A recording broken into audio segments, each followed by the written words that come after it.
All right, so what's up, y'all? I'm at the Vegan Campout right now, which is the largest international festival of vegans in the world. And so I thought it'd be a good opportunity to ask vegans some personal, interesting, controversial questions. So yeah, let's see who we run into and what they have to say. All right, hey man, so where are you from? I'm from Germany. All right, awesome, cool. What's one myth about veganism that you want to debunk? I think most of the time people say being on the vegan diet is pretty heavy for getting protein. This is pretty funny because actually you have something like soy, how you say granulate? Soy chunks or Yeah, exactly. soy It, chunks. these are the funny ones because you have on 100 grams you have just 60 grams of protein, so it's pretty easy. And even if you're not use that, you have many vegetables like beans, peas, chickpeas, and something like this where you can get your protein from. So I don't get it when people say being on the vegan diet is pretty difficult in terms of getting your protein. We just heard Patrick Boumayan. I think he's just a role model for everyone probably switching to a vegan diet. But because he's a world strongman, he broke many world records. He's debunking everything in terms of getting protein. Yeah, yeah. Why do you care what other people eat? I think this is difficult one because if you say I care about what other people eat, other people might say it's not none of your business what I eat. But as soon as you get to the topic morality and ethics, veganism kind of becomes a moral obligation. You have these things that are going on in slaughterhouses. You have the things that are going on in the animal farms. And if you really go into it, and if you really go researching and studying what's going on there, you kind of get to the end station that veganism is the only way to end this stuff, and it kind of becomes a moral obligation because if you think that animals do deserve kind of treated well, and if you think that animals feel veganism is the only way to basically secure the well-being of the animal and don't perpetuate to the suffering. Exactly. Yeah, yeah. Awesome. Thanks, man. And so the final question I want to ask is, so we're really lucky to be here at the Vegan Campout. Yeah. Most vegans aren't lucky enough to know other vegans. So for those vegans that couldn't be here today, do you have a message that you'd like to say to them? Speak to them directly. Yeah, of course. I mean, this is a great place. If you have the chance to come here, this is awesome. So, for the people that can't come here, maybe financial reasons or something, there are ways to educate yourself, and even to get in contact with other vegans.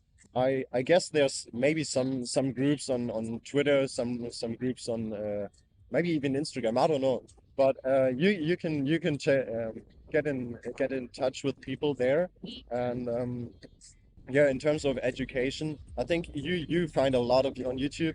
For an example, Earthling Ed, his YouTube channel is awesome. I learned everything in terms of communication with non-vegans, everything concerning the how animals treated and what's going on there in the slaughterhouses. I learned everything from him. So there are many YouTube channels you can learn from. Yeah, and I agree. I think looking for an online group or community really helps, especially if you don't know other vegans. It's a good place to start. So awesome. Well, thank you so much for your time, man. Thank you, man. Thanks for the time. Hey, so where are you from? Hi, my name's Shabari and I'm from Northwest London. Okay, awesome. Can you tell us a little bit about yourself? Absolutely. So I am founder and manager of World Vegan Market. It is where you will find all things vegan under one virtual roof. It's a space for small businesses to advertise their products or services, but also it's an educational platform as well. Okay, cool. And I'll leave the link down below in the description. So the first question I have for you is, so what's one myth about veganism that you would like to debunk? Where do you get your protein? And this is constantly being asked. It is. So, I want to say to the people out there, there's no issues with getting your protein from your tofu, from your legumes, from lentils. There's a huge variety of vegan foods that you can get your protein from. Just have a variety of plant-based protein and you're there. So a lot of people are confused about why vegans care about what other people eat. What would you say to that?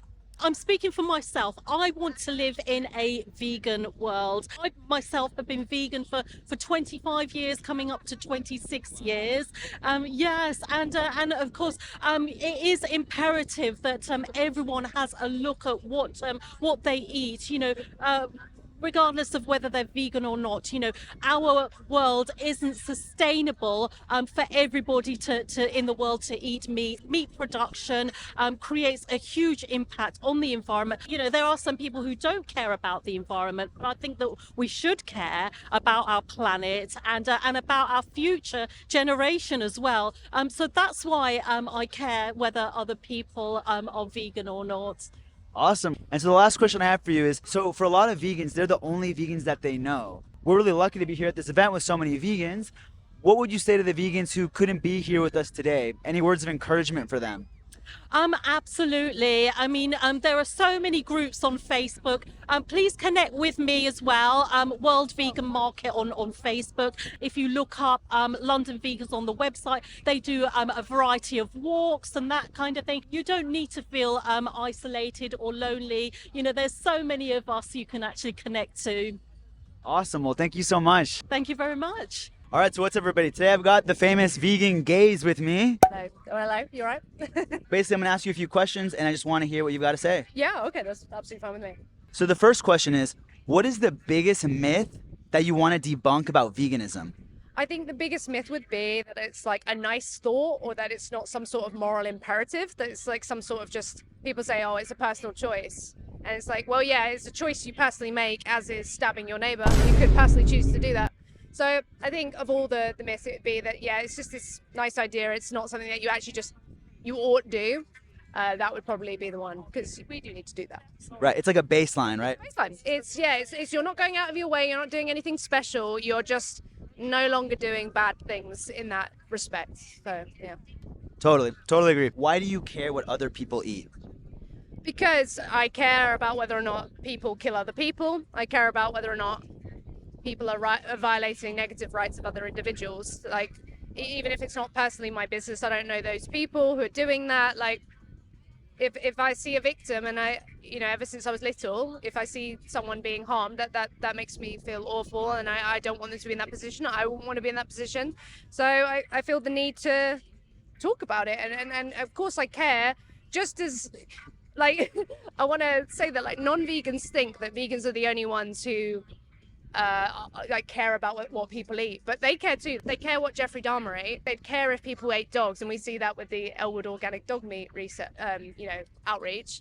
So Can you explain what Elwood is for those yeah. who might not know? Yeah, Elwood. Who might not be as in the on r/vegan circle jerk? So, yeah. Elwood's Organic Dog Meat is this satirical website that sells dog meat. It doesn't actually. It's vegan outreach. And what they do, basically, they just take everything that's like pasture raised, organic, locally sourced, all these kind of farms. And then instead of like a cow, chicken, a pig, it's just a dog. That's all they change. And they keep it really like accurate, and they get death threats and everything. And it's a great tool to show people, when you take away some social norm, how they really feel about killing animals. And I'll link that down below for those of you who want to check it out and want to buy some. I've accidentally done advertising again. And the final question is, so as I'm sure you're aware, many vegans don't know other vegans in real life. So we're really lucky to be at this event where we're surrounded by so many people. A lot of vegans couldn't be here with us today. Is there anything you want to say to them, or any message you want to send to them? Yeah, like every day's a new day to start doing things that you're proud of, and like, even if you're not here, it's important to, like, you get a sense of feeling like, oh, I should be doing more. Like, that's what I get as soon as I'm here. I hear a talk or something, I'm like, oh man, I want to be in a position where I could maybe talk to people in that way. I want to be in that position, like, where we just saw a talk, and it was David saying that he's reached 15 million people. I was like, wow, I want to reach 15 million people and tell them. So just get yourself hyped. Like, maybe watch a documentary. I would recommend Behind the Mask. That always gets me going. But yeah, get yourself pumped if you need to refresh yourself, and like get out there and just say something about this, because the problem's not going away. So we need to do what we can. Absolutely. And what's behind the mask? I'm not familiar with that one. Yeah, it's this older documentary. It's got like Goldfinger and like animal rights bands and stuff in it, but it's about anti-vivisection. It was one of the first like documentaries I watched about veganism that got me into like hunt sabbing and going into farms and stuff like that. So it's a bit more intense, but it gets me pumped. I'm like, right, time to go. All right, well, there we go. Well, thanks so much, Vegan Gays, Elle, and yeah, thanks so much for your time. It was awesome having you on the show. No, I'm just kidding, having you on the... Anyways, all right, well, all right. Bye bye. See you. Peace out. Hey, Cliff, how are you doing? Hey man, I'm good. I'm good. I'm a little bit tired. Didn't sleep too much last night. I had a wet duvet from all the rain. Yes, or not a wet duvet, a wet sleeping bag from all the rain last night. But other than that, I'm good, man. Well, it's so good to meet you in person. Too bad. Can you tell us a little bit about your channel? Yeah, my channel is just my own name. It's Clif Grant with one F.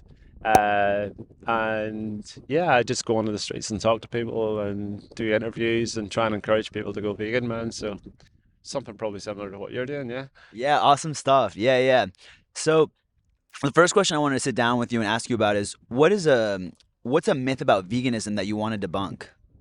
Wow, where do you even start? Well, I'm not just vegan, I'm animal rights as well. And I think when people hear those words, a lot of people think we're extremists. We'll see that bandied around a lot, and it comes from the press.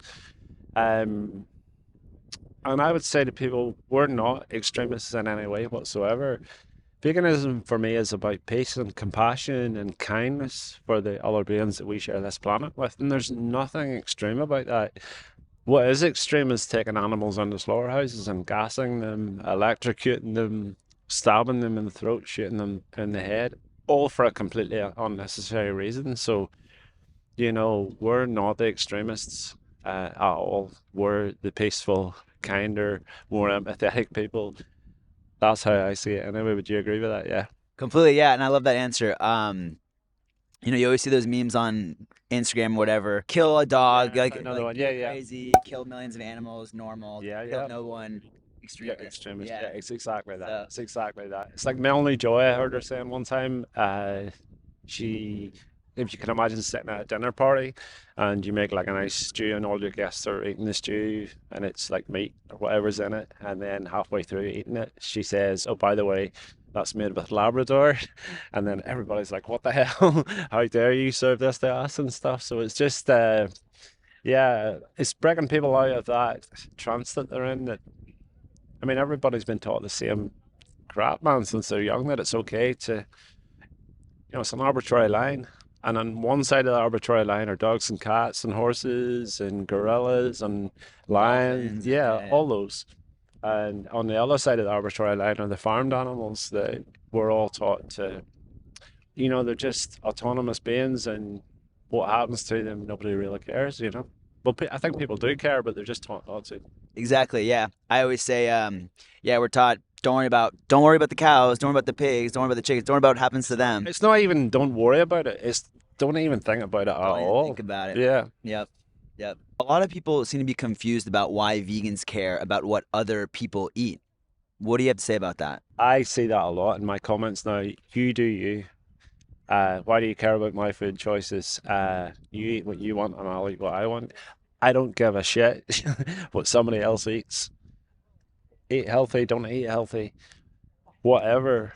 I care about you harming animals. And when you eat those products, some really terrible, awful, heinous things are happening to other beings. And I don't care what you're eating. I want to protect those animals. And I think that's a thing that a lot of people miss. They miss it because they think we're trying to force our opinions on them, and I'm trying to take away your choice. Well, I don't think it should be a choice to harm other beings when we don't need to. So eat whatever you want, just don't eat animals. Yeah. Yeah. The only person you should hurt is yourself with your dietary options, with your dietary choices. Exactly, and you can be a healthy vegan, an unhealthy vegan. Man, I don't care if somebody eats vegan chocolate all day, every day. Do whatever you want. So I'm not trying to control people's diets. And the other thing is, and you'll know this too, how long have you been vegan? 3.5 years. So I can eat everything as a vegan that a non-vegan can eat, like pizzas and burritos and lasagna and spaghetti and curries, and we have it all too. So Why? This is what I try to get through to people. Why would you make animals suffer when you simply don't need to, and you have a vegan option? There's no excuse. I totally agree. Just being here at the vegan campout, I've had the vegan chicken, Yeah. and you're eating it, and you think, man, this is so good. Like, this is so I'm good. gonna ask you a question. So I haven't eaten chicken Sure. since I was like 19. So when I'm eating the products now, I can't really remember what it tastes like. Yeah. So do you think that the vegan chicken tastes exactly like chicken? Because people tell me the KFC one's actually better than the normal chicken. So my friends ask me this sometimes. You know, it's been 3.5 years for me too, but when I eat it, for me, it is exactly the same. I have the exact same sensations, exactly how I remember it. I don't know if I sat my friend down and my non-vegan friend down, they had it and, you know, side by side or something, and they said, or, you know, they have the fresh memory and would say, oh, it tastes a little bit different, but me, Oh, they'd probably say it would taste the same if you didn't tell them, and then as soon as you go it's vegan, they'd be going, "Ah, man, that's terrible." it tasted funny actually. Yeah. So I think people have these misconceptions, but some of the vegan, I mean, when I was younger, like all I remember eating most of my adult life was like dried soy mince stuff, and it was terrible, man. But now there's so many options, and this even in the supermarkets. You go to the frozen section. You go into Tesco's. There's a frozen section of vegan food. There's a dairy section with yogurts and the milks and the cheeses, and then there's a meat section like sausages and burgers, and man, and then you have pizzas and all. Man, there's so much choice. Like there's no excuse anymore. No excuse if you're an animal lover, and even if you're not an animal lover, but you don't want to harm other animals. Well, there's no excuse. Can't be justified anymore. Just can't. It can't. And I always say the good news is today's the easiest day it's ever been to be vegan. Absolutely. So, And the better news is tomorrow's going to be even easier. yes, I agree. I agree. You know what I mean? Yeah. And so, oh, and actually, like a bonus question. So, how long have you been vegan? So it's slightly more nuanced for me. I've been absolutely properly vegan for 11 years now, but I gave up. I stopped drinking milk when I was 5. I stopped eating fish when I was 6. I stopped eating pork when I was 7. Okay. And then up until I was about 19 or 20, I just thought, I mean, I'm 56, man. So I believed in those days, I was just taught that you have to eat animal products to survive. There was no internet. There was no information available to give the other side of the point of view. Somebody showed me a vegan book one time, but it was from like a health goddess person, and it was all this like raw greens and stuff. And I was like, why the hell would I need to do that? I thought vegan was a diet. I didn't even know what the word vegan actually meant, that it was a philosophy and a way of life. So yeah, man, giving up things. I've been vegan since I was 6 years old. That in my heart. I just hadn't aligned my actions with it because I was doing things that I didn't feel. I knew that I wasn't ever comfortable with harming animals, but I thought I had to. But in my head and my heart, I've been vegan since I was a small child. I was just led astray by society. Totally. And I think most of us are vegan in our heart. I agree. So the last question I have for you is, so as you're probably aware, most vegans don't really know other vegans, and we're really lucky to be here at this event with so many vegans, and we get to talk. So I don't know how many people are here. I believe it's like 12,000 or so. It's huge, right? What message do you have for those vegans who couldn't be here with us today and might not have the ability or the resources to come to an event like this? Maybe some kind of words of encouragement for them. I would say, first of all, stay strong. The first thing is you're not vegan for yourself. You're vegan for the animals. And I always keep the victim in mind and look at things from the victim's perspective. So even if you're isolated, you still need to realize that in your heart and soul that you're doing a good thing. You're living a lifestyle that's better for the planet, and it's better for ourselves, and it's also better for the other animals. So there's that. So I mean, if anybody's thinking about sliding back to the dark side, always remember who you're doing it for, and it's not for yourself, it's for the other animals. But yeah, if you're isolated, there's Facebook groups, there's communities online now, and I mean, if you haven't got a community, you're the first person in that community. You can go out there and speak to other people and get other people to go vegan and make a community yourself, and I see it like exponential growth, man. Yeah, So agreed. yeah, I was saying to somebody earlier, so I don't think people think about this much. So how many people at this festival do you reckon? I'm going to guess 10, 12,000, something like that. Something like that, yeah. So say every vegan at this festival goes and speaks to one other person in the next 6 weeks, right? And they all go vegan from what they're being told. Now we've got 20,000. And then in the next 6 weeks, all those 20,000 people speak to a person and they go vegan. Then we have 40,000. And exponential growth at the start is quite small, but when you get into, I've seen one thing, if you're playing golf and you bet 10p in each hole and you double it each time, in your head, you probably think it's like 10 quid or something, but it ends up like thousands and thousands and thousands of pounds by the 8th. Absolutely. Yeah, you've seen that. Yeah. So that's how exponential growth works. Yep. You know, it fans out. So yeah, go out and speak to people and make your own community. That would be my advice. And make more vegans. We need more. Absolutely. I couldn't agree more. Well, Clif, thank you so much for your time. I'm so happy to have met you. And yeah, thanks again. Good to meet you too. Good to Thank meet you you. so much, Oh yeah, man. yeah. I love his nose ring. It's a good one. I only got that about 5 years ago. People think I'm